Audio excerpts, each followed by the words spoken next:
Story number 1. In the quiet of their small home, 4-year-old CJ spoke of a stranger who haunted his world, a figure he called Fake Dad. The name, chilling in its innocence, seemed at first a child's fancy.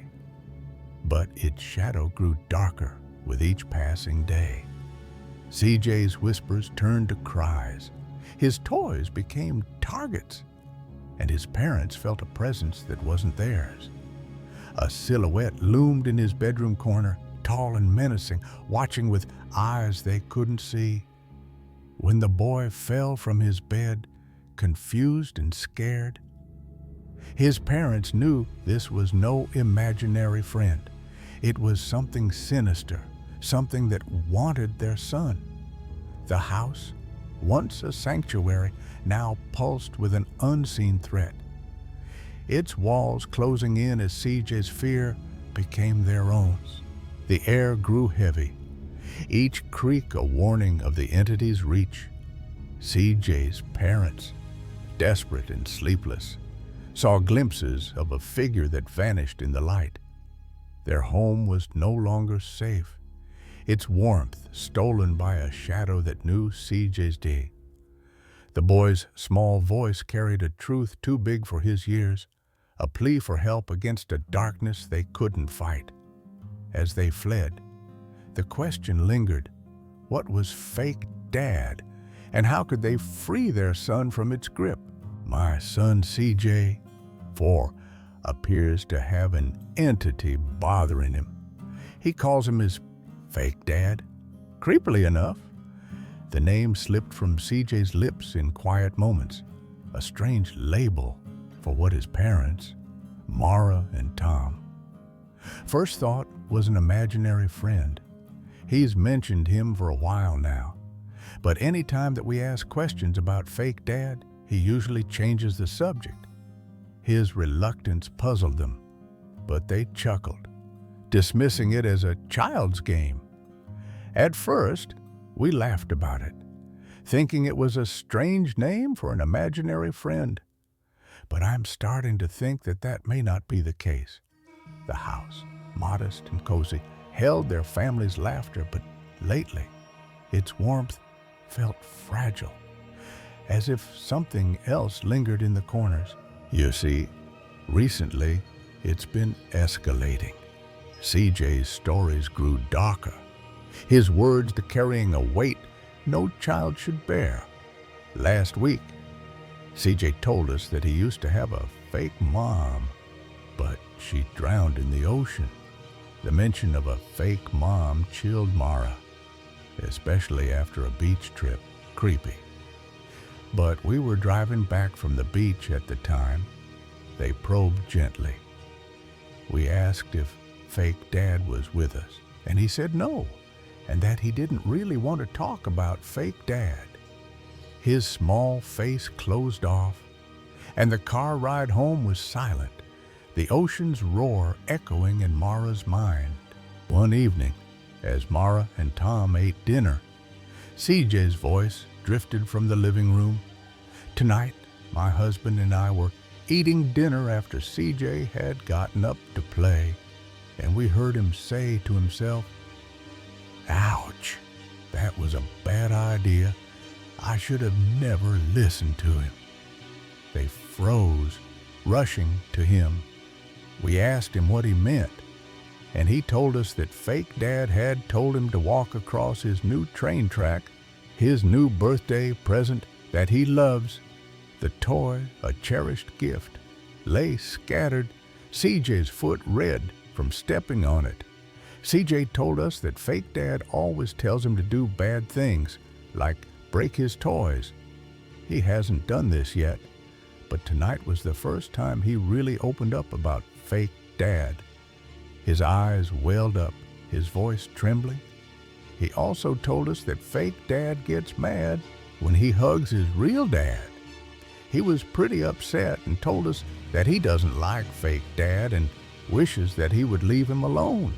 That night, a cry pierced the quiet, pulling Mara from her thoughts. As I'm sharing this, CJ started crying from his bedroom as well. She ran to his room, expecting a minor accident. I went to check on him, thinking that he was messing around and hurt himself or something. But the lights were still off and he had fallen off of the bed, which he has never done before. CJ, tangled in blankets on the floor, looked bewildered. He was confused about how it could have even happened as well. Mara's heart sank. The boy's confusion mirrored her own growing fear. This is escalating quickly now, and I'm just wondering what kind of entity this is and how I can help my son. The previous night had been worse. Also, last night, we heard a loud bang coming from CJC's bedroom. Mara crept to his door, peering into the dark. I went to check on him, but the lights were off, and I could see CJ in bed, and honestly, it looked like he was asleep. The room felt wrong, the air thick with a presence she couldn't name. I was standing in the doorway trying to figure out what had caused the noise when my husband walked up behind me. Then CJ stirred, his small form sitting up in the shadows. Suddenly, CJ sat up in bed and said, "He told me that you could come." Mara's voice shook as she asked, "I asked dear who told him that?" And he then pointed to the corner of the bedroom and said, "Fake Dad?" Her eyes followed his finger, and there, in the dark, stood a silhouette, tall, broad, impossibly stood. I looked to where he pointed, and I swear to you that I could see a silhouette of a very large man standing in the corner in the dark. Tom saw it too, his breath catching as he reached for the light. My husband saw the same thing and quickly turned on the light. But when he did, nothing was there. The room was empty, but the fear was real, a weight that crushed their resolve. Well, we packed some bags and we left for the night. I mean, there was no way that anyone was going to sleep in that house. They fled to Mara's aunt's house, CJ clinging to them. We're at my aunt's house now, and we're going to talk to her priest this afternoon to see what we can do. Mara felt trapped in a nightmare, her son's safety slipping through her fingers. It just feels like I'm living in a horror movie. I mean, what the heck is this thing? And how can I get it to leave my child alone? The priest's visit offered prayers, but no answers. The house's shadow lingering in their minds. Mara and Tom watched Shay closely, his laughter now tinged with caution, his eyes darting to corners as if expecting fake Dad's return. The entity's motives were unclear. Why CJ? Why their home? Mara scoured old stories, finding tales of spirits that latched onto children, feeding on their innocence. But none matched the malevolence of fake Dad. The house stood empty, its windows dark, a place they might never reclaim. CJ's small voice, once full of joy, now carried a fear that broke Mara's heart, a plea for a peace they couldn't promise. Story number 2. The Belarus countryside was a world apart. Its tiny villages tucked into endless fields and forests, where silence was louder than any city noise. For Lena and her friends, a summer visit to a remote hamlet was an adventure, a chance to escape the world at their friend's grandparents' isolated house. They swam in the nearby lake, laughed under the stars, and wandered the wilds. But as the weeks passed, the land's quiet began to feel alive. Something was watching from the trees, waiting for them to stray too far. The days were golden, filled with mushroom hunts and snapshots of the sprawling boglands, but the nights were different. By the lake, the air grew thick, the silence so deep it pressed against their ears. They'd sit for hours, talking, joking, unaware that the darkness was listening. We went swimming at a nearby lake every day, and at night we'd stay up late just sitting by the water and whatnot. The village, with its handful of homes, felt like a world forgotten, and the forest beyond was a maze of secrets. But the joy of their escape began to fray when the woods whispered back. One friend, Katya, had to leave early, her family calling her home. The only bus came twice a week, and she missed it. Stranding her in the village, desperate, she asked Lena and their friend to walk her to the highway, 7 miles away, to hitch a ride. The only way out was a bus that came twice a week, and she missed it. So she came back to our friend's place and asked if we could walk her to a nearby highway to try and hitch a ride. They set out, the sun high, the path winding through fields. The main road was about 7 miles away. So we started walking. But the journey would take them deeper into a place where the land held its own intentions. The highway was empty, no cars passing in the mid-week lull. When we got there, it was midweek and no cars had passed at all. Defeated, they turned back, the sky dimming as they retraced their steps through half-abandoned villages. And as it got later, we decided to just walk back in the end. The crumbling houses, with their broken windows and overgrown yards, felt like ghosts themselves. On the way back, we passed through a few neighboring villages that were half abandoned. They sang and joked to keep the creeping fear at bay. But the forest loomed closer, its shadows swallowing the light. Something was stirring, and the night was no longer theirs. 4 miles from the village, the road narrowed, flanked by dense trees that seemed to lean in. It was getting dark, though, and we still had about 4 miles left. And we ended up on this road with dense forest on both sides. A rustle broke the silence, sharp and unnatural. And suddenly we started hearing noises coming from the trees. The darkness was absolute, their eyes straining against it. It was pitch dark and honestly pretty unsettling. Lena's heart raced. This wasn't just the wind. Then Katya pointed. 2 glowing yellow eyes stared from the trees, unblinking, impossibly large. Then my friend pointed, and we saw 2 huge yellow eyes staring at us from the trees. They walked faster, their laughter forced, trying to dismiss the eyes as fireflies.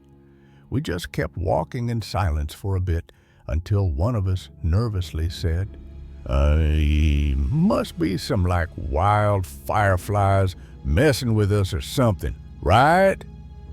But they knew better. No firefly burned like that. We laughed. But we all knew that those definitely were not fireflies. Without phones, they were cut off, alone with the forest's secrets. Keep in mind, too, that this was before cell phones, so no way to call anyone. The noises grew louder, branches snapping, as if something paced alongside them. The forest was alive, and it wasn't welcoming. Closer to the village, a new sound stopped them. A woman's voice, soft and clear, calling from the trees.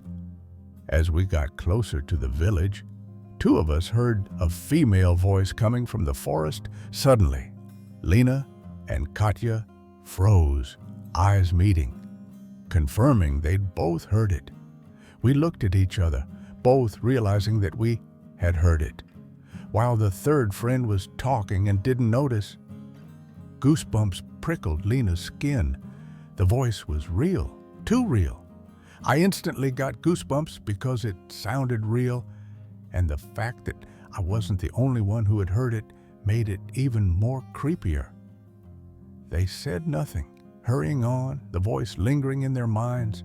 We didn't say anything until we got back to the house. Back at the house, safe but shaken, they whispered about what they'd seen and heard. But here's where it gets even weirder. So, in Slavic folklore, there's not just the lishi, the forest spirit who protects the woods and sometimes plays tricks on people, but also the rula, female spirits of lakes and rivers, were said to sing at night, luring wanderers with their voices. Rulki are these like mythological female spirits, often connected to lakes and rivers. They're usually described as beautiful women with long hair, sometimes said to lure people, especially at night, with their singing or their voices. Their nights by the lake, so carefree before, now felt like an invitation.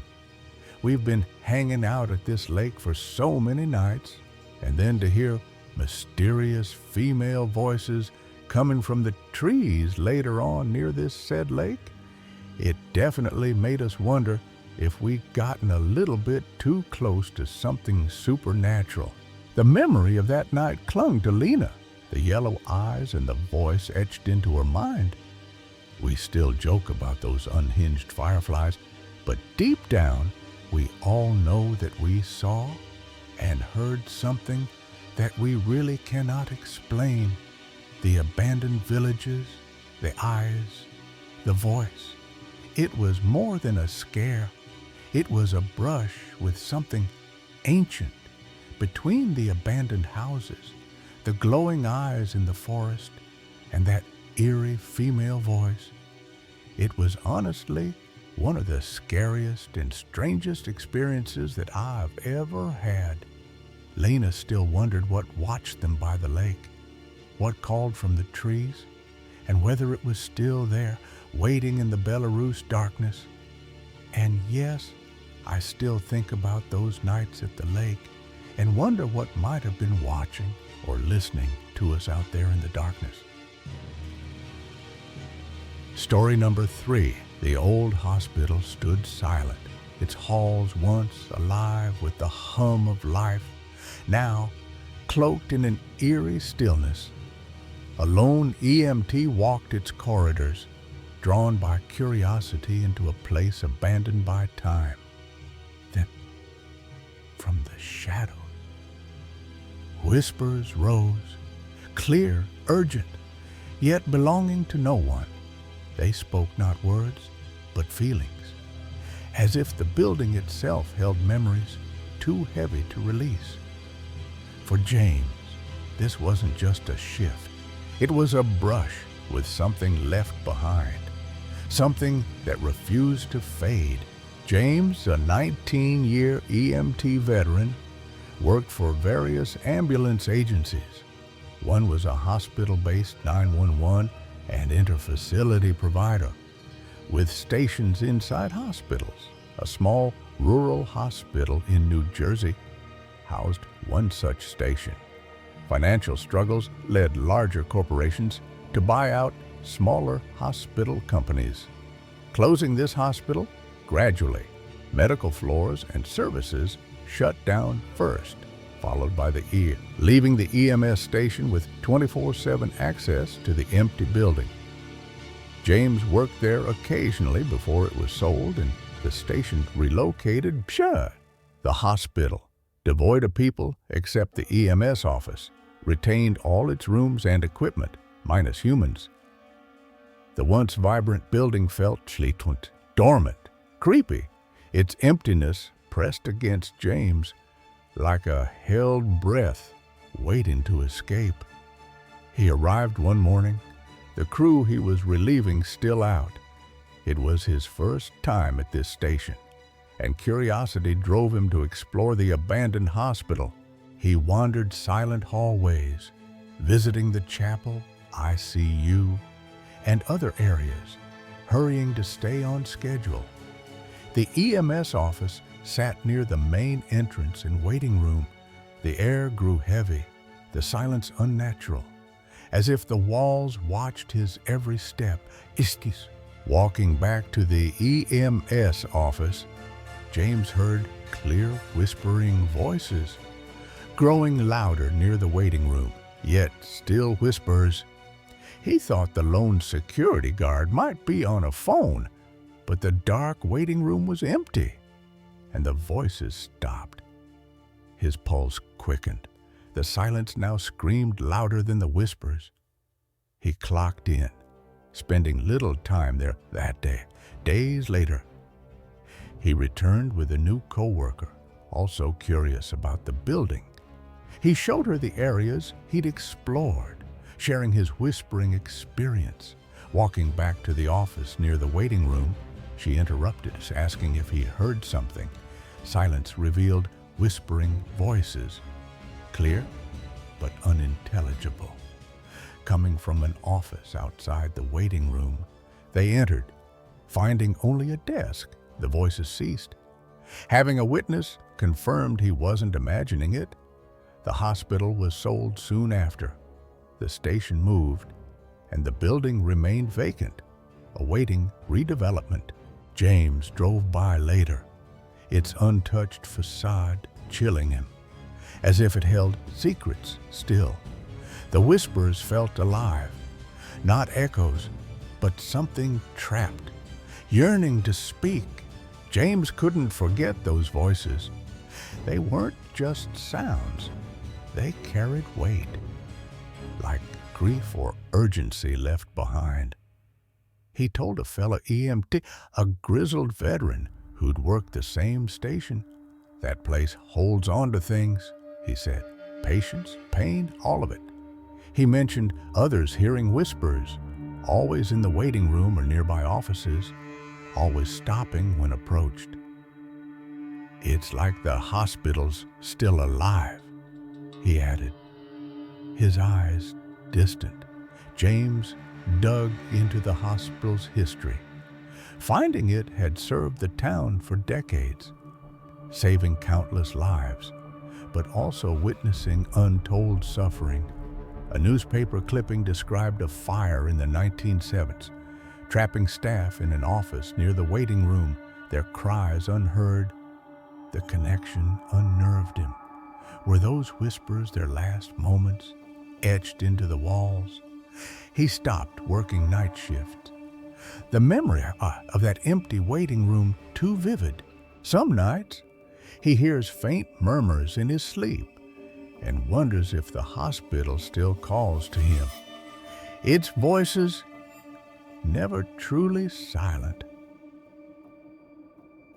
Story number 4. The woods on the ancestral land were a haven, but they held secrets older than the trees.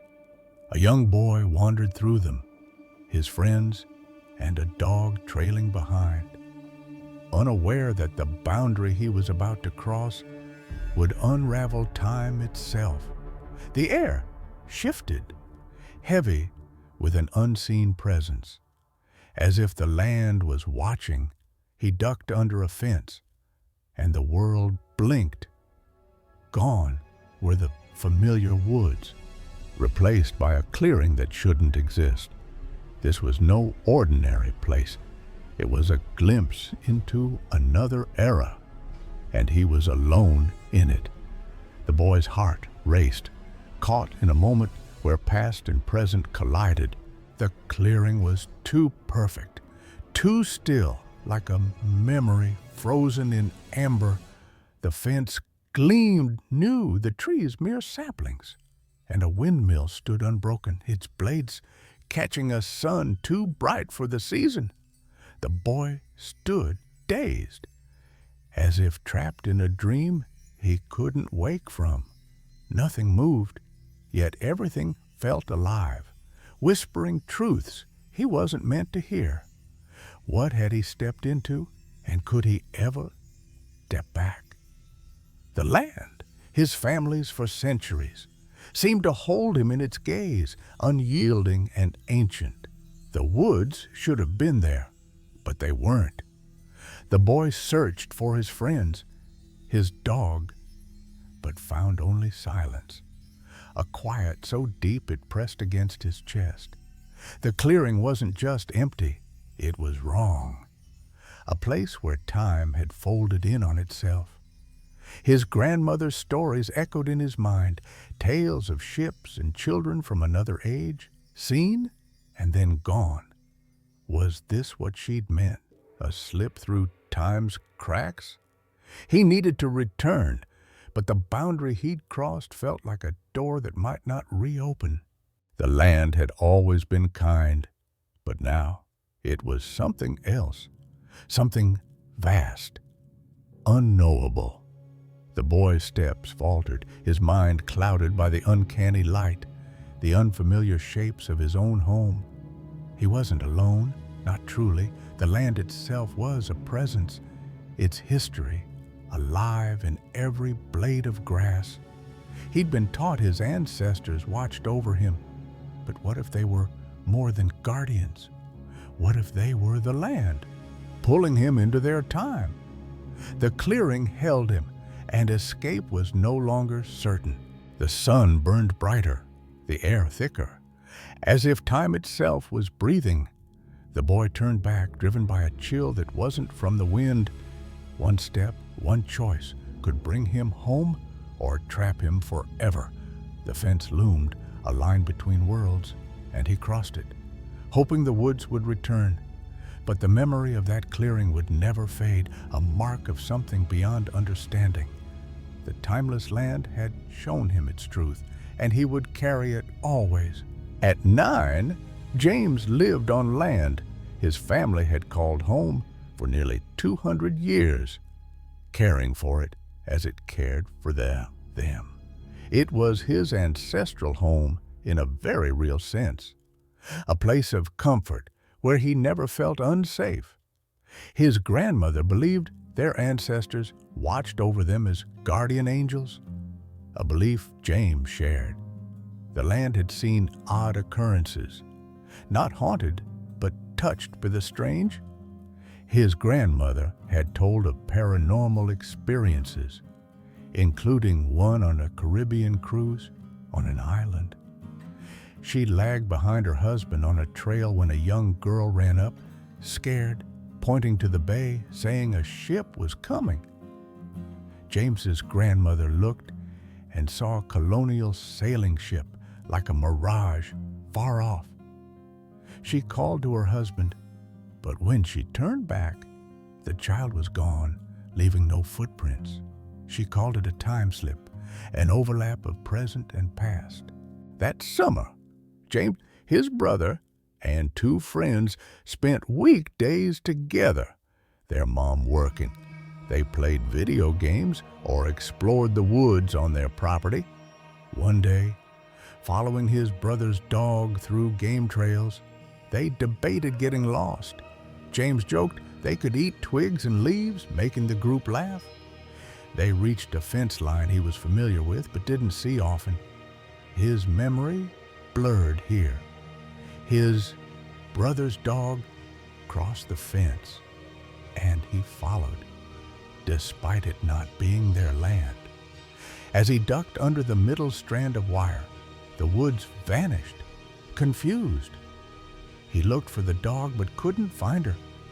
He stood in a fenced acre-sized clearing where his home should have been, puzzled. The scene was wrong. The fence looked newer, the mesquite trees mere saplings.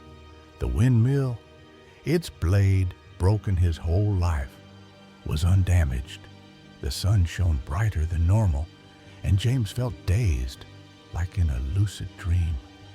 The air was heavy, the clearing too still, as if time had paused. His grandmother's story of the ghost ship echoed.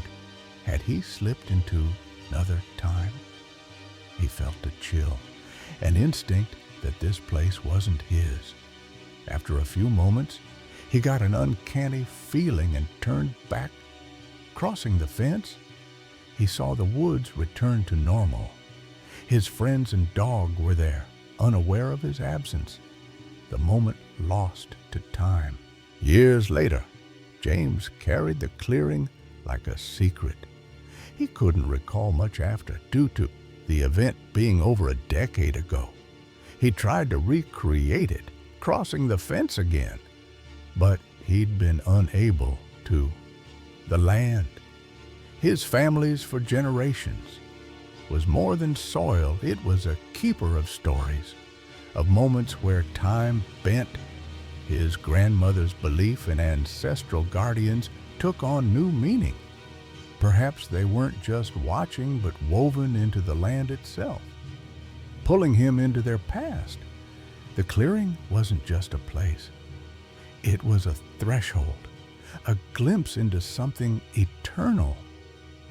James never spoke of it, but the memory lingered, a question unanswered, a truth of the land held close. Story number 5. The minivan hummed through the night, its headlights slicing through the dark like a knife through velvet. 9-year-old Javier sat in the back, his face pressed against the cool glass, watching the world blur past.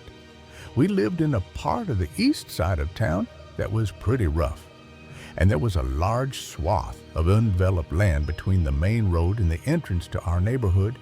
The prairie stretched endless on either side, a sea of weeds and shadows under the moon's pale gaze. On either side of the access road, between the two, were prairies overgrown with brush and weeds, and really nothing to speak of for maybe about half a mile in any direction at that time. The air felt heavy, charged, as if the night itself was holding a secret it didn't want to share. Just Javier's friends were asleep, their soft snores filling the van. Matt, his older brother, and his sister were crashed out, and I was awake looking out of the window of the red Chrysler minivan that we were riding in. He was alone with his thoughts, a boy who feared the dark, the unknown, everything. Now, it's important to note that as a kid, I was afraid of everything. I really mean that too. I used to turn off the light and sprint up the stairs.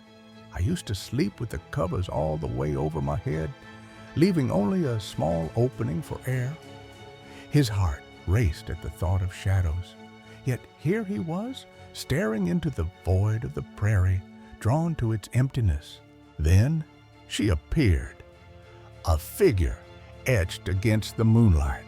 So, as I'm looking out of the window into the empty prairie on the right, that was when I see her, clearer than should have been possible thanks to the moonlight. She was tall, frail, her body bent like a willow in the wind, her hair a tangle of wet, stringy strands. A tall, frail woman, hunched over a bit with long, thin, stringy hair.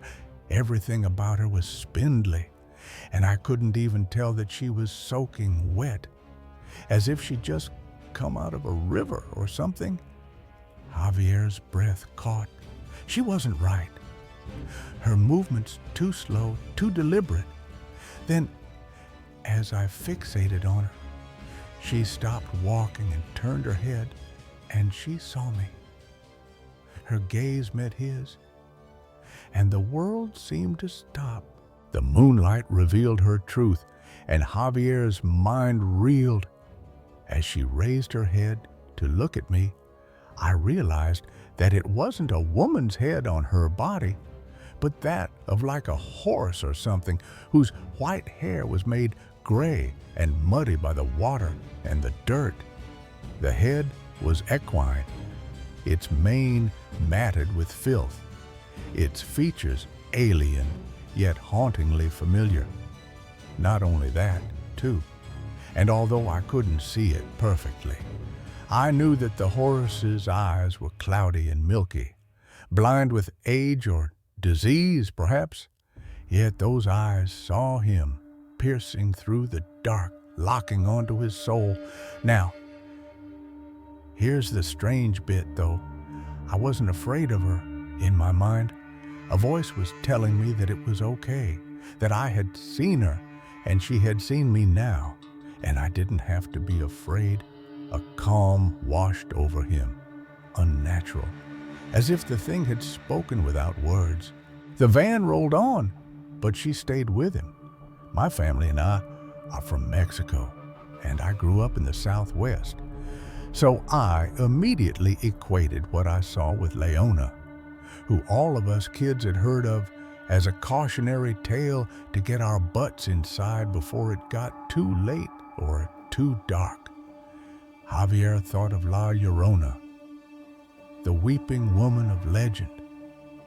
But this was different, more ancient, more wrong. I never told a soul about seeing her, and I never really thought about her again, too. He buried the memory, locking it away. But the prairie shadow clung to him, a whisper he couldn't shake. That is, until March of 20. The years passed, but the memory lingered, buried deep until it clawed its way back. One afternoon, I was scrolling through endless threads there when one caught my attention. Share your scary or paranormal experiences about Mexico. Javier, now grown, found himself drawn to an online forum, seeking stories like his own. Reading through each of them was actually pretty fun, until I came upon this one from a guy who used to date a girl from Mexico. The tale was chilling. A man in a mango grove, spotting an old woman hiding among the trees, her head a white horse's, her eyes blind. Her uncle owned a mango grove there, and while the guy and his girlfriend were walking through it one day, he kept noticing an old woman ducking behind the trees. Finally, he asked the girlfriend who the lady was, and she turned to look. Just catching a glance of her, the girl grabbed her boyfriend by the wrist and instantly took off running without a word until they got back to the house. She breathlessly told her uncle that there had been an old witch spying on them, and that when she looked at her, the woman had a white horse head in place of her own. Javier's blood ran cold, but another story sealed his fear. Upon reading that, every hair on my body was standing up, but it was the attached comment from another user that made my blood truly run cold. Two young men driving in Mexico stopped to help a girl by the road, only to flee when she turned, her horse's head gleaming wet, her eyes milky. You see, his father and his friend had been partying in Mexico one night when they were young men and were driving back when they saw a young girl walking along the side of the road with her back to them, hunched over. She was dripping with water. So they stopped to see if she was okay. When they approached her, she turned to face them, and they just took off sprinting back to the car because again she had a white horse head, and the friend said that its eyes were milky, clouded, and blind. How could three people, strangers, see the same thing? Javier searched for answers, but found none. Now, I could accept the argument that whatever I saw as a kid was just pure imagination. But how is it that I imagined the exact same woman that these guys saw? No legend spoke of a horse-headed woman. No tale matched her form. I looked for any precedent for the other having a horse head and came up with nothing. Yet her image haunted him, appearing in nightmares where she stood in fields, her blind eyes following him. But fast forward another few years when I went to Universal Studios Hollywood Horror Nights, and they had another haunted house, and wouldn't you know it, they gave her a skinned bloody horse head. The sight at the theme park felt like a violation, a mockery of something real, something that knew him. The fear followed Javier into adulthood, subtle but persistent. He avoided open fields at night, refused to drive through empty stretches of land. His new apartment was urban, concrete and glass, but the shadows lingered. At night, he'd hear faint drips, like water falling from wet hair. Though his floors were dry, he installed bright lights, kept windows covered, but the feeling of being watched never left. One night, he found a muddy handprint on his balcony door, too thin, too long to be human. He contacted a curandera, an elder named Rosa, who knew the old ways. Rosa's eyes narrowed as he spoke. Some things aren't spirits, they're older, tied to the land, to sorrow, she said. You saw her, and she saw you. She won't forget. Rosa offered a ritual, salt, copal, a prayer to break the bond, but it meant returning to the prairie, facing her again. Javier hesitated, the memory of those milky eyes too raw. But the signs grew bolder, his dreams filled with her, standing closer, her head tilting as if listening. He tried the ritual alone, burning copal in his apartment, but the air grew heavy, the shadows deeper. One night, he woke to a weight beside him, not touching, but there, dripping, watching. He didn't move, didn't breathe, until dawn broke the spell. The horse-headed woman was his now, a piece of the prairie he couldn't escape. Story number 6. The forest around Cherokee, North Carolina, was a place of whispers, where old stories clung to the trees like moss. Emma and her husband, Lucas, had parked their camper near the Oconaluftee River, drawn to the area's quiet beauty for their anniversary. They loved abandoned places, ghost towns, forgotten cemeteries, the kind of spots where history lingered in the silence. That morning, they set out for Connor's Cemetery, a hidden plot near Couch Creek, their boots crunching on the gravel as they sought the thrill of the unknown. The trailhead was unmarked, a narrow opening in the woods off Newfound Gap Road. Easy to miss, unless you were looking for it. Emma led the way, her eyes scanning the ground for snakes or roots. Lucas close behind, his camera slung over his shoulder. The forest was dense, the air thick with the scent of pine and earth, the path winding deeper into the shadows. They'd read about the cemetery online, a forgotten place with weathered stones, but nothing had prepared them for what lay ahead. They walked in silence, the trail barely visible, a faint scar through the underbrush. The woods were quiet, too quiet. No birds, no rustle of leaves, just their own breaths and the soft tread of their steps. Emma's skin prickled, a sense of being watched settling over her, but she pushed it aside, focusing on the path. Lucas paused, his hand on her shoulder, his voice low. "Babe, look at that." She followed his gaze, expecting a gravestone or an angel statue, something typical of a cemetery. But what she saw stopped her cold. Off the trail, half hidden among the trees, stood a towering figure, 12, maybe 15 feet tall, shaped like a deer or elk, but wrong in every way. Its body was gaunt, wrapped in what looked like weathered wood or stretched hide. Its face a grotesque blend of animal and something else, something unnatural. Its eyes, carved yet somehow alive, seemed to follow them. Its snout too long, too sharp. Emma's heart thudded, her breath shallow, as the statue's presence filled the air with a weight that wasn't just physical. Lucas stepped closer, his camera forgotten, his voice tight. "That's not right, Emma. We need to go." The forest seemed to tighten around them, the silence now a scream in their ears. They turned, their steps quickening, but the statue's gaze followed, heavy and unyielding, as if it knew they were there. They ran, branches snagging at their clothes, the trail stretching longer than it should have, until they burst into the clearing by their car, hearts pounding. The statue's face burned into their minds. We have a camper in Cherokee, North Carolina, that we've been staying in.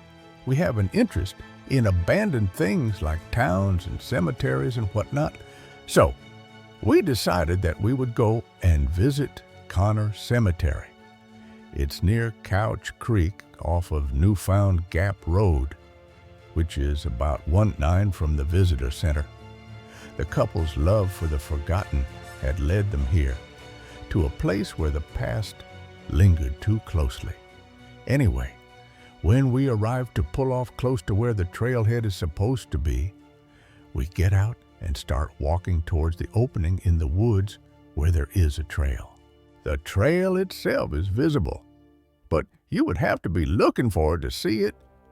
We're walking in, heading towards where the cemetery is supposed to be. I'm in the front looking down, checking for snakes and holes, and my husband is behind me. Emma had been cautious, her eyes on the ground, but nothing could have prepared her for what came next. We've paused for a second, and he said, "Hey, babe, look at that statue." I start looking around and say, "Where?" And he points to the direction. What I was expecting was like an angel statue that you would normally see in cemeteries, but that is not what this was. I look upwards, further up the trail, and off to the side is what looks to be a 12 to 15 to tall deer or elk statue. The figure loomed, its form unsettling, its presence a violation of the natural order. The statue looks like it was either made up of wood or wrapped in leather hide and looked preserved almost. It didn't belong here, in the middle of nowhere, unmentioned in any guide or website. The problem is that nowhere online had it mentioned this statue or anything of this sort. Emma's unease grew, the statue's strangeness gnawing at her. It starts giving me this uneasy feeling because it had a strange face, and it was just a very weird place for something like that to be there. Lucas's voice was sharp now, urgent. My husband then said that he didn't like the look at it at all, and we should probably go. They fled, the forest pressing in, the statue's gaze a weight on their backs. As soon as he said that, we turned around and left as fast as we could. Once we got back to our car, I told him that it just didn't feel right at all. In the safety of their car, Emma's voice shook as she spoke. He agreed with me and said that he saw a deer-like face with a snout, and he thinks that he actually saw it blink, and its right ear had moved, but not like a normal animal ear, but a full-on 360 rotation. Lucas's words sent a chill through her. His description, too vivid, too wrong. I told him that what I saw was like an elk body with a camel mixed with an elk-like face. Back at the camper, they pored over their phones, searching for any mention of the statue, any hint of what it could be. Once we were back at the camper, we started researching things, and we just could not find where this was ever listed or ever even seen before. Nothing, no blog, no forum, no record. The absence of information was as unsettling as the statue itself. They drove to a local Native American bookstore, seeking answers from an older woman who ran the shop. We decided to go back to a local Native American bookstore that we had gone to previously and speak to the older lady who runs it there. The woman listened, her eyes narrowing as they described the statue. We'd explained what had happened, and she advised us to speak to the visitor center in the national park to see if anyone had something similar or if they knew of any native stories of something similar to this. Her voice was soft but heavy, her words cryptic. She had also said that sometimes the things choose for you to be the only ones to see it. Emma and Lucas left, unsettled, the woman's words echoing in their minds. We had thanked the lady, and then we left back to our camper. They planned to visit the visitor center to ask about local legends, maybe even return to the trail to see if the statue was still there. But Emma's gut told her it wouldn't be. The statue, or whatever it was, felt like it had chosen them, had wanted them to see it, and that thought was worse than any ghost story. They sat in their camper, the forest outside too quiet, too still, as if it knew what they'd seen. The statue's face, its blinking eyes, its twisting ear lingered in their thoughts, a mystery they might never solve, a fear they'd carry back to the city. Story number 7. The apartment was a haze of smoke and dim lights, its walls closing in as Javier sat, his heart racing from a choice he couldn't undo. It was his birthday, and the LSD square he'd taken pulsed through him, twisting the world into something alive and menacing. The room shrank, the air choking him, as if reality itself was unraveling. He wasn't alone, not really. Something watched from the shadows, waiting for him to slip deeper into the chaos, and Javier felt its presence like a weight on his soul. The garden outside offered no escape, its plants writhing like they had secrets to tell. Javier's friend, Carlos, tried to guide him, but the world was no longer solid. Textures danced, colors bled, and every surface pulsed with life. Then came the figures, people glowing with flames that weren't there. Some burning with malice, others soothing like a balm. Javier's senses were raw, exposed, and the line between his mind and the world blurred, leaving him vulnerable to something darker, something waiting to claim him.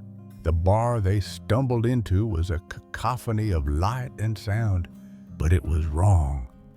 Twisted by the drug's grip, voices from his childhood, forgotten words, bitter arguments flooded his mind, each one a dagger of doubt. The air grew thick, oppressive, as if the bar was a stage for something sinister. Javier's body felt foreign, his thoughts slipping away, and he knew he was losing himself, pulled toward a void where he might never return. Then the shadows moved.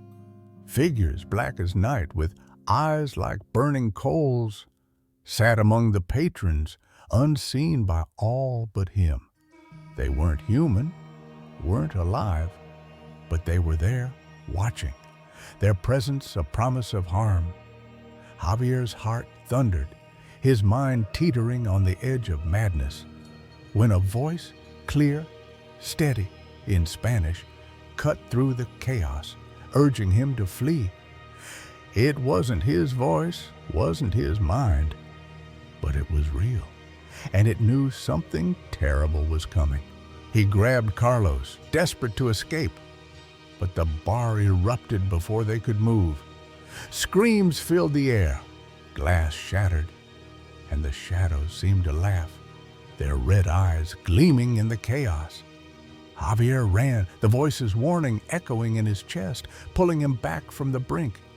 The night had shown him something beyond the drug, something that changed him forever, and he knew he'd never be the same. Javier's life had been a blur of highs, but this was different. I had this stoner friend who did drugs all the time and gave me a hardcore LSD square. He'd taken it without thinking, a reckless birthday gift. I, being a complete idiot, thought that it would make for a good birthday. So, I just put the whole thing on my tongue and started sucking on it. Carlos warned him of the weight, but the effects hit fast. The room that I was in immediately shrank, and it felt like I was going to choke. He confessed his fear. I tell him about it, and he says, "Oh, it's probably kicking in already because it's your first time, and you took the whole thing. Outside, the garden was alive, its textures vibrating.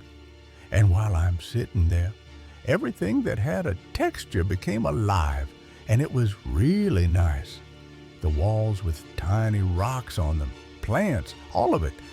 But then people glowed, some with fire that choked him, others with calming light. Little did I know at this point, I start seeing people bursting in like flames. Some people would come up to me and I would start having trouble breathing, and other people would have this beautiful, soothing light coming from them that would calm my nerves. Chiquita at the bar, his mind cracked open. But when we arrived at the bar, I started hearing voices. Childhood memories flooded back, conversations about God's absence. They would repeat old conversations that I had heard when I was a little kid and completely forgotten about. Like me being a 2-year-old and hearing my mom talk to a neighbor about God and how she felt that we were abandoned in this world. The pattern was clear: doubt, despair, denial. Amid this madness and psychosis, I could recognize a pattern in these memories. They were all dialogues that discredited God in some way or another. Then he felt himself unraveling, his soul slipping away. I started feeling like I was being pulled from my own body forcefully, alone, abandoned by Carlos. He was lost. I started freaking out. But my friend literally left me sitting by myself because he went to do something in the bathroom. The shadows appeared, black figures with red eyes. I saw a literal bunch of figures all around the bar that I was at. These figures, though, they were all black, and the only thing that I could notice in them was these red, glowing eyes. A voice in Spanish saved him, urging escape. I heard another voice, but it wasn't in my head. It was like coming from within me almost. "Leave this place. Something bad is about to happen. You don't belong here, my son." In perfect Spanish, which is my native language, Javier acted and pulling Carlos to safety, and so I grabbed him by his shirt. I said to him, "Something bad is about to happen. Let's get the heck out of here." Chaos erupted. Confirming the warning, we suddenly hear people screaming, and a flying bottle passed right between us and crashed against the wall that we were sitting next to. Back at Carlos's, Javier questioned everything, and as we were walking back to his house, he asked how I knew that that was going to happen. Sobriety brought clarity and faith. Eventually, I came down from the trip, and things started to become clear. I was no longer high. At that moment, I felt like God was real, and I had felt Him for the first time in my entire life. He prayed for guidance. I decided to get on my knees and pray. I said that if He was really listening, that I wanted Him to send somebody who could teach me how to look for Him. The next day, a neighbor knocked, inviting him to a Bible reading. I went to see who it was, and it's a neighbor that I had seen before. But I didn't really know him or talk to him very much. "Hi, neighbor. God bless you. I'm just stopping by to invite you to a Bible reading at my house." Javier's heart shifted, his life transformed, and a little over a year has passed since then. And although I'm not a very religious person, I guess you could say, I do have a relationship with God. The shadows lingered in memory, a warning of the dark, but the voice was his salvation. Story number 8, the Queen and Victorian loomed against the twilight. It's 3 stories of faded grandeur whispering secrets from a century past. Built in the 1890s, the house had cradled generations of James's family. Its walls steeped in their joys and sorrows. James, a teenager, stood in its shadow, tasked with watching his uncle's dogs while the family was away. The sprawling mansion, with its turrets and stained glass, felt like a relic, both beautiful and foreboding. At night, the air grew thick, as if the house itself was watching, its silence heavier than it should be. Something lingered here, something tied to the bloodline that had built these walls, and James was about to meet it. The backyard pool sparkled under the moon, a tempting escape from the house's oppressive air. James loved the space, the grand rooms, the antique furniture, but dread crept in after dark. Old family portraits stared down from the walls, their eyes seeming to follow him through the dim halls. The house was huge with a massive pool in the backyard, but it was just really damn creepy at night. The creak of floorboards, the flicker of ancient light fixtures, made every shadow feel alive. James fed the dogs, their wagging tails a brief comfort, but as night fell, the house seemed to tighten its grip. James settled into a second-floor bedroom, the dogs curled up nearby.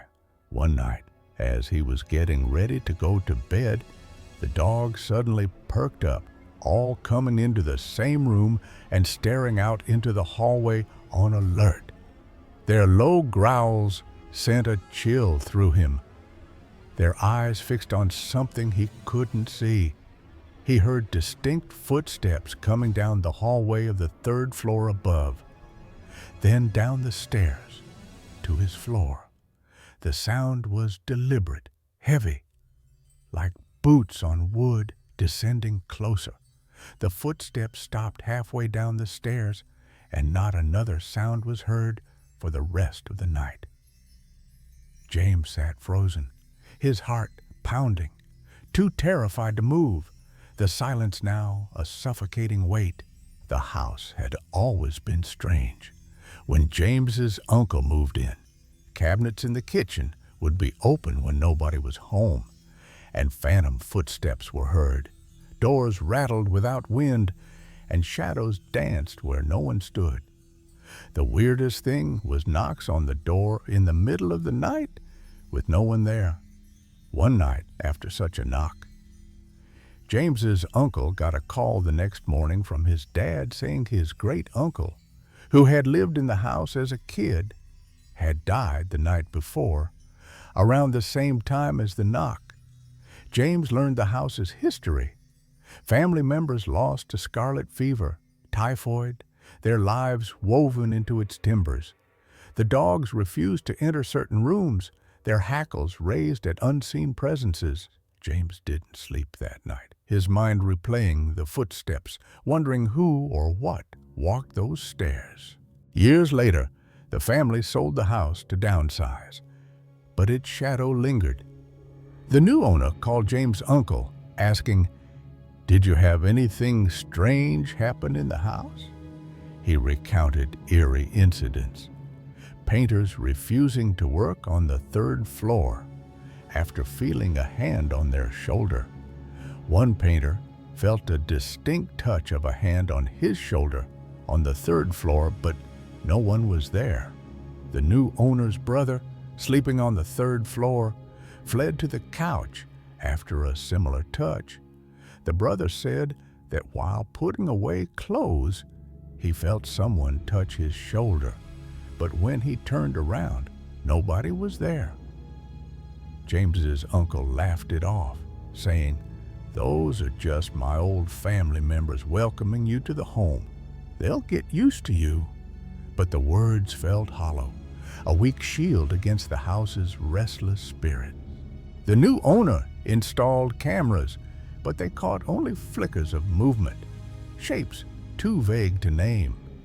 James, now older, visited the house one last time before it changed hands again. Standing on the third floor, he felt a cold brush against his shoulder, as if the house itself was saying goodbye. Research revealed more deaths tied to the property. A child lost to fever, a grandmother who never left her room. The house wasn't just haunted, it was a vessel, holding the echoes of a family that refused to let go. James's uncle never spoke of it again, but the stories persisted, whispered by neighbors who swore they heard knocks at midnight. The house still stands, its windows dark, waiting for the next soul to claim and perhaps never leave. Story number 9. The house stood like a relic, its bones creaking under the weight of nearly 2 centuries. Clara, a broke college student, moved into its attic, drawn by cheap rent and desperate need. The old place in Central Oregon, built in the 1840s, felt alive, its walls humming with secrets. Clara didn't believe in ghosts, not then, but the air was thick, the shadows too sharp, as if the house was watching her every move. Her roommates warned her the first day, their voices low, eyes darting to the attic stairs. Strange things happened, they said, doors opening, objects moving. Clara laughed it off, chalking it up to pranks or old wiring. But at night, alone in her triangular attic room, she'd hear it, a faint scratching above her head, like fingernails dragging across wood. The sound wasn't right, too deliberate, too close. She'd pull the covers tighter, telling herself it was nothing. One holiday, Clara stayed behind while her roommates left. The house was hers, silent but heavy, its emptiness a presence of its own. She woke to a freezing chill, the kind that sank into her bones. Padding downstairs, she reached for the thermostat, her breath fogging in the dark. Then voices, 2 women, soft but clear, whispering, "He's coming." Clara froze, her hand hovering over the buttons, her heart pounding. The house wasn't empty after all. She searched every room, every corner, but found no one. The voices lingered in her mind, their words a splinter she couldn't pull out. That night, curled on the couch with a roommate's kitten, Clara felt the air shift. The kitten stiffened, its eyes locked on the window. There, on the glass, was a shadow, inky, solid, not a reflection. It stared back, its gaze a weight that pinned her in place. Then it slid across the window and was gone, leaving only dread. Clara called a friend, her voice shaking, and they sat together, watching the windows, waiting for the shadow to return. It didn't, but the house grew bolder. In the basement's twisting halls, Clara felt eyes on her, unseen but unrelenting. The scratching in the attic grew louder, joined by whispers that danced through the walls, their words just out of reach. The house wasn't just old, it was alive, and it wanted her to know it. Clara hadn't believed in the paranormal before moving to Oregon. She thought of ghost stories as entertainment, but now she was a firm believer. She'd rented the attic of a house built around 1840, a steal for a broke college student. Her roommates warned her that strange things happened, but she brushed it off. At first, it was small things. The second-story balcony door wide open in the mornings. Still deadbolt locked, chairs from the first floor appearing on the second. Clara thought her roommates were messing around. During a holiday, she was the only one of 12 roommates to stay home. Waking to a freezing house, she padded downstairs to turn up the thermostat as she pressed the buttons. She heard two women talking, one saying, "He's coming." She searched the house, but there was no one, just her. She tried to shake it off, blaming exhaustion. That night, sitting on the couch with her roommate's kitten, the kitten went rigid, and Clara saw a shadow on the window, inky black, not a reflection. It moved and vanished. She called her only friend in town, who came over. The strangeness escalated. In the basement, Clara always felt eyes on her. One roommate saw a man in the catacombs, a zigzagging hallway from the main basement to the basement apartment. The police found nothing in Clara's attic. Her bed was in a triangle-shaped room, and at night, it sounded like someone was dragging their fingernails down above her head. Things went missing. All the fish in her roommate's fish tank died. Clara heard whispers all over the house, unable to pinpoint their source.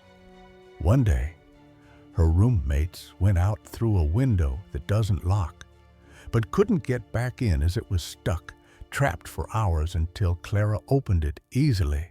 The house was no longer a home. Clara's dreams, filled with shadows, voices, and that scratching always above her. She researched its history, finding whispers of tragedy. A family in the 1800s, a man lost to fever, his wife and daughters grieving in the attic. Locals said the house never let go of its dead, their pain woven into its walls. Clara didn't know if she believed it, but the voices, the shadow, the eyes, they were real.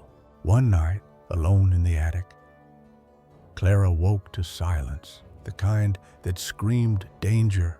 The air was heavy, her breath visible. A whisper came, not from above, but beside her. A woman's voice, soft and mournful, saying, "He's here." Clara bolted upright, her flashlight beam slicing the dark, finding nothing. But the scratching started again, faster, angrier, like something trapped, desperate to get out. She didn't sleep that night, her eyes fixed on the ceiling. Her friend, Mia, suggested it a medium, but Clara refused. She didn't need confirmation. She needed escape. The lease's end was a blessing. When it ended, they all moved out. Clara swore never to return, but the house lingered in her mind. She felt drawn to it, standing outside, staring at the window of her old room. Sometimes she'd see a flicker, a shadow, a face gone when she blinked. The house hadn't let her go. Clara moved to a new apartment, modern and bright, but the attic's pull remained. She'd dream of it, the scratching, the voice, the shadow on the glass. At night, she'd check her windows, half expecting that inky shape to reappear. Mia, her friend, shared stories of others who'd lived there, tenants who'd left after months, claiming the house watched them. One had found old letters in the basement, written by a woman in the 1840s, begging her lost husband to return. Clara shivered, wondering if she'd heard that woman's voice. She avoided the street where the house stood, but once, on a walk, her feet carried her there. The house looked unchanged, its windows dark, the attic looming like a sentinel. Clara stared, her heart racing, feeling it stare back. A neighbor, an old man, noticed her and said, "That place keeps what it takes." He wouldn't say more, but his words stuck, a warning she didn't need. Clara's new life was lighter, but the house's weight followed. She'd wake to faint scratches, distant whispers. Though her apartment was silent, she wondered if she brought something with her, a piece of the house's curse. Mia laughed it off, but Clara saw the unease in her eyes. The house hadn't just been a place, it was a presence, and it knew her name.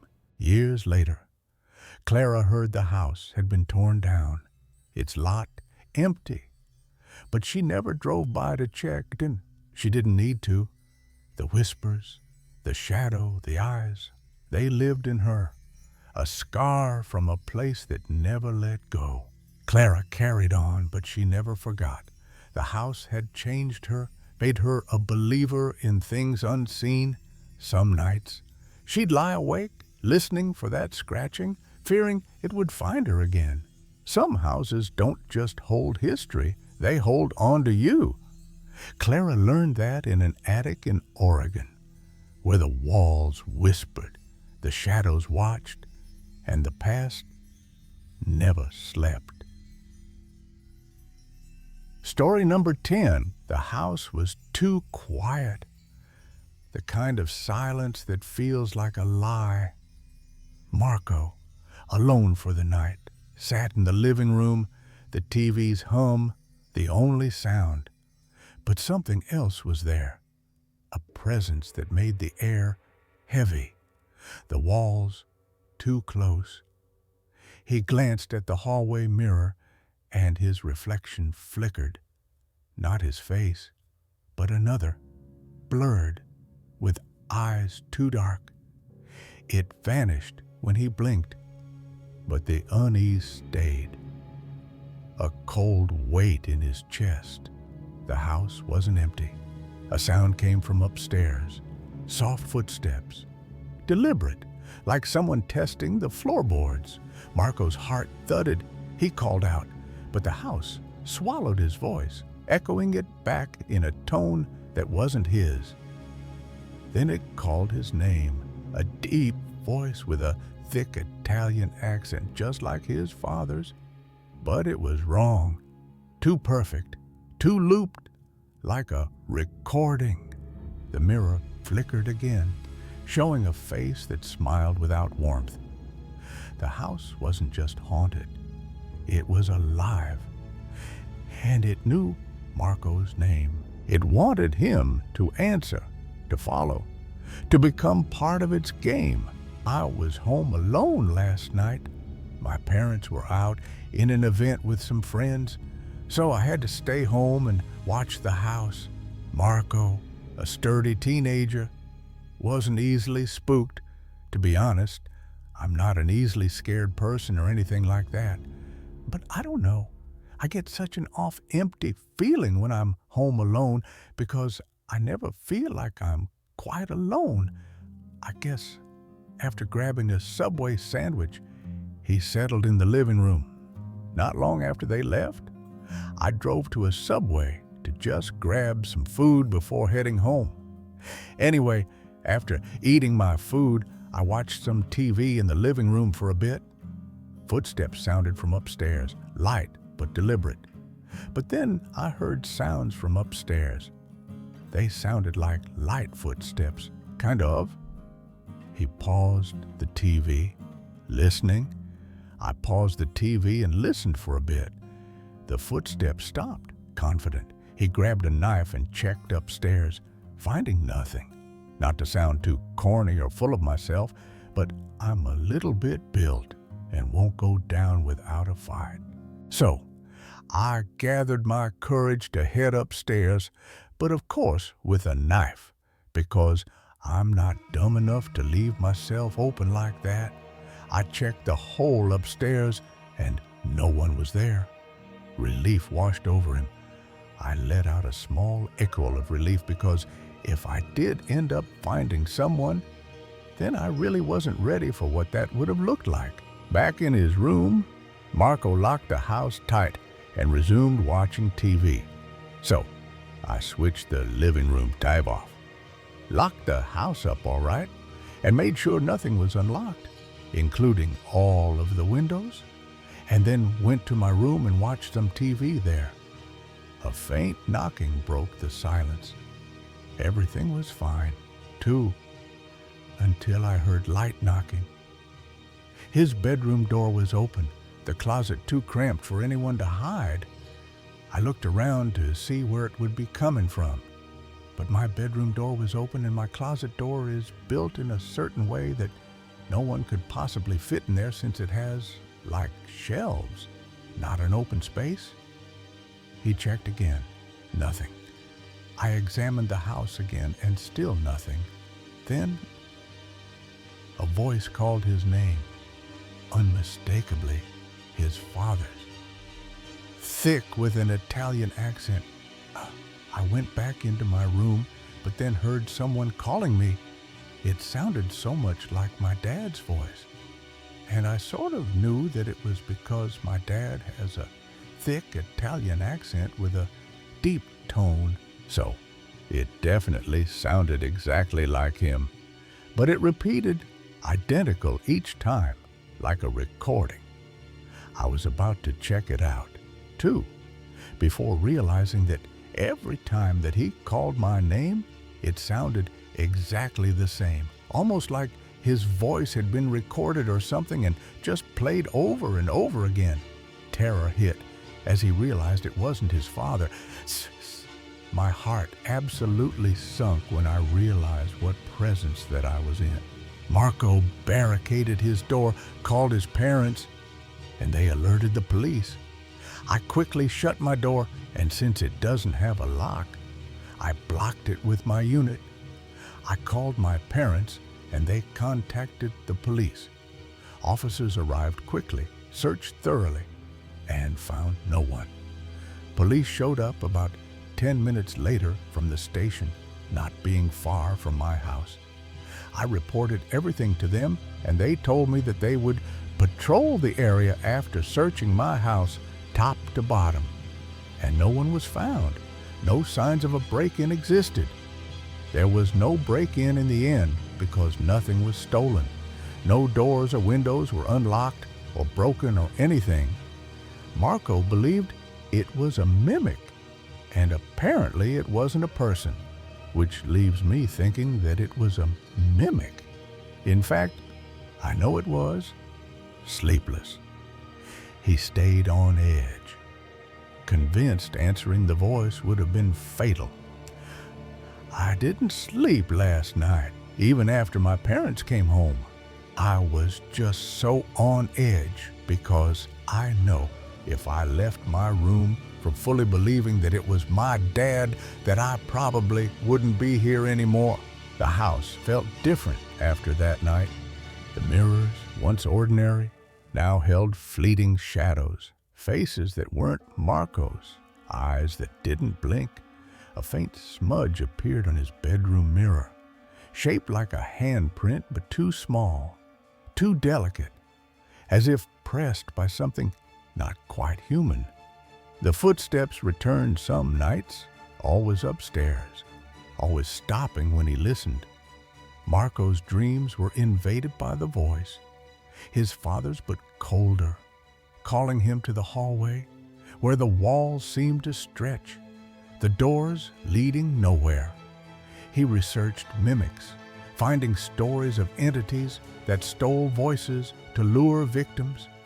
The house's history was clean, no deaths, no tragedies, but old neighbors whispered of a tenant who vanished decades ago, leaving behind only a tape recorder that played a single phrase on loop.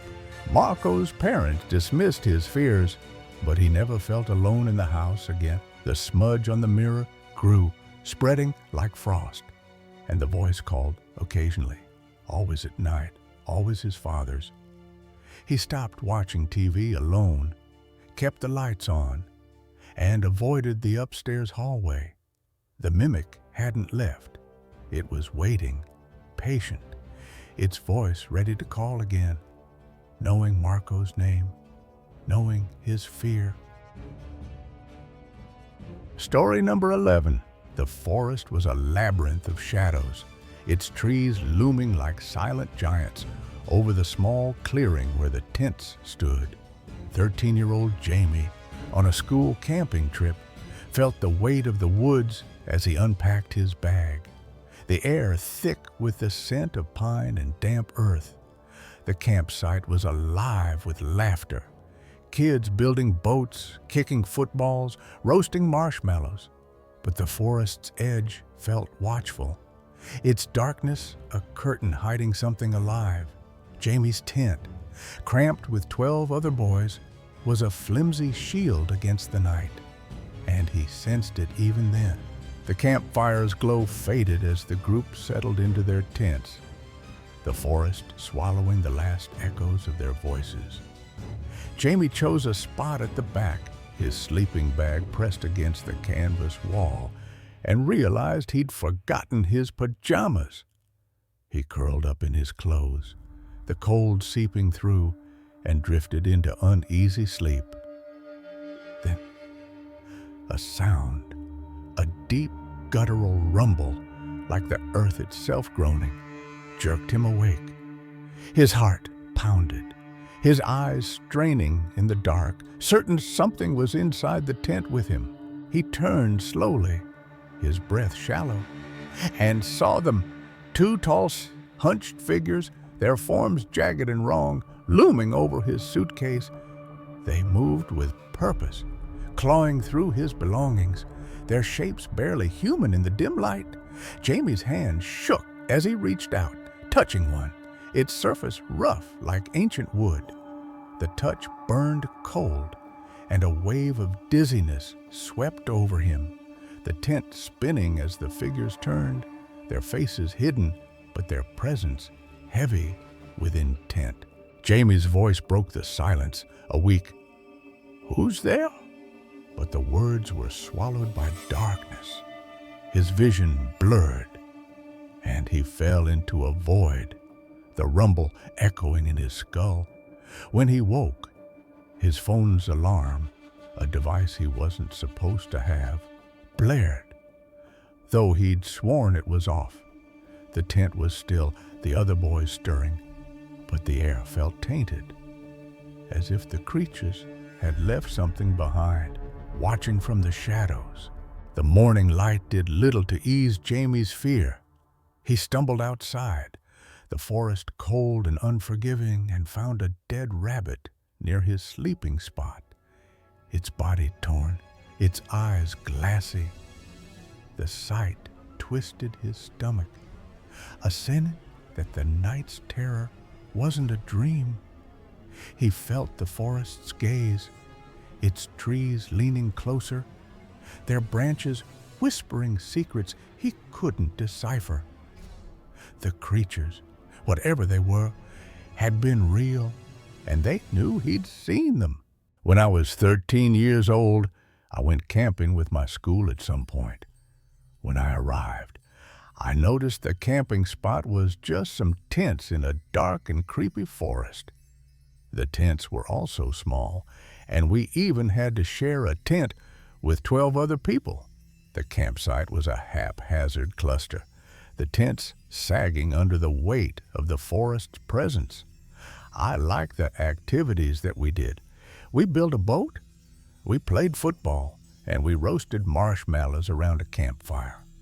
The day had been fun, a blur of teamwork and laughter, but the forest shadow loomed larger as night fell, its silence a warning Jamie couldn't ignore. When it was time for sleeping, I chose the bed all the way at the back. I opened my suitcase and realized I did not bring my pajamas. So, I slept with my normal clothes on for a few hours until the rumbling woke him.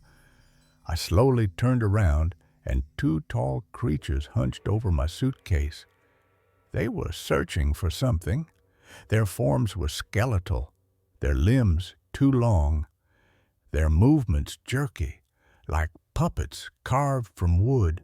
I thought I reached my arm out to touch whoever this person was, and I felt something harsh, If I were to describe it, I would say that it felt something like old wood. The texture was dry, splintered, not human, and it sent a chill through him. After I had touched it, though, I asked who it was, and then I just sort of blacked out. When Jamie woke, his phone's alarm pierced the tent. In the morning, I was woken up by my alarm on my phone. We were not allowed to bring a phone, so I was sure that I had turned my alarm off before sleeping. He froze, pretending to sleep as the other boys grumbled. My alarm woke up most of the kids in the tent. They asked whose it was, so I acted just like I was sleeping to avoid being suspected. He slipped outside, the cold biting his skin. I walked around the tent and I peed in the bushes. I turned around and I saw a dead rabbit right outside of where I slept. I called the teacher and he told me that it must have been killed by something and offered to have it removed. Jamie nodded, but his mind was elsewhere, replaying the creature's jagged forms, their silent search. The rabbit wasn't just a kill, it was a message, left where he'd slept, a mark of something watching. He spent the day in a daze, eating candy in his sleeping bag, avoiding the forest's edge. This day was not really that interesting. I mostly just sort of laid in bed, eating candy and thinking about what happened that night. Night fell again. The campfire's warmth, a fleeting comfort. It quickly turned to dark, and we roasted some more marshmallows, and we ate some pasta that night. The pasta was actually cold and stale, but I was hungry, so I didn't care that much. The food sat heavy in Jamie's stomach, his thoughts consumed by the creatures. 1 hour later, and it was almost bedtime, and my teacher had told me that if I wanted to go to the bathroom at night, I would have to go in a duo because the forest is very dangerous at night. He chose a partner, but the warning felt hollow. The forest already claiming him. And it was bedtime, and I made my bed, and eventually I fell asleep. Again, though, I was woken up, but this time not by weird creatures, but by my urge to pee. His partner wouldn't wake. So Jamie went alone, his flashlight weak against the dark. I walked all the way out to the front of the tent, waking some up in the process, and I walked out. It was cold and really dark at this stage. In fact, I could barely see. He moved toward the toilets, the forest a wall of shadow, and then he saw it. I looked over to the benches, and there it was again, looking at me. It was tall, and it seemed to have something in its hands. The creature stood by the benches, its form sharper now, holding what looked like a small, limp animal. Its head tilted, its face hidden, but Jamie felt its gaze, heavy and ancient, pinning him in place. It looked like an animal, but I was stood still looking at it for maybe about 20 seconds until I decided to just continue walking to the toilets. He forced himself to move, his legs trembling, and reached the toilet. I opened the toilet door and I did my business. I washed my hands and I left. And when I returned back at the benches and looked again, the creature was now gone. Jamie stood frozen, the forest silent, but the air was thick with the creature's presence. He hurried back to the tent, his heart racing, and crawled into his sleeping bag, eyes wide in the dark. The other boys slept, unaware, but Jamie knew the creatures were still out there, watching, waiting. The next day, he searched the camp, finding no tracks, no signs, but the rabbit's blood stained his memory, a warning he couldn't shake. Jamie never spoke of the creatures, afraid no one would believe him. The forest had marked him, its shadows following him home. He avoided camping, refused to sleep near windows, and kept his phone off at night, fearing the alarm's unnatural ring in his dreams. The creatures returned, their wooden hands reaching, their unseen eyes boring into him. He researched the forest, finding old tales of beings that guarded the woods, spirits of bark and bone, punishing those who lingered too long. The campsite was abandoned years later, the forest reclaiming it, but Jamie felt its pull. He found a small carving in his suitcase months after, a crude figure of wood, its surface rough like what he'd touched. He burned it, but the forest's gaze lingered, a whisper in the dark. Jamie lived on, but the creatures were part of him now, their presence a scar that stirred in the quiet of the night. Story number 12. The room was a prison, its walls closing in as Sarah lay in the dark, her life in pieces. She'd fought hard to rebuild, clawing her way out of addiction's grip, but the world kept pushing back. 4 months into a recovery program, she'd been kicked out for talking during work, a rule broken one too many times. Her new reality was a spare room in her stepfather's house, a place of defeat and silence. Exhausted, she fell asleep fast, slipping into a dream, a color me mine, a childhood haven now warped into a strange coffee shop. But the dream wasn't safe. It was a prelude to something darker, something that waited for her in the waking world. The dream shifted, the air growing heavy as a middle-aged woman swept the floor, her eyes knowing too much. She spoke Sarah's name, her voice cutting through the haze. "So, Sarah, what are you going to do now that you got kicked out?" The words stung, too real for a dream.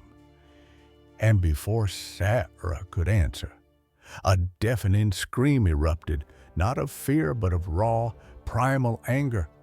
It shattered the scene, pulling her awake, her heart pounding. The scream lingered, fading slowly, echoing in her ears as she sat up, wide awake, certain she wasn't alone. The room was wrong. The darkness lay with a presence to her left. Sarah's breath caught as she turned, her eyes locking onto a figure by the window.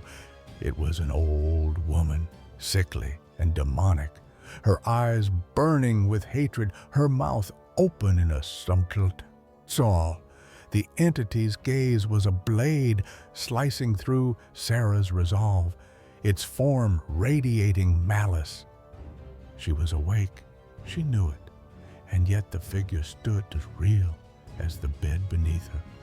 Sarah's voice trembled as she prayed, the only shield she had from her Christian program days.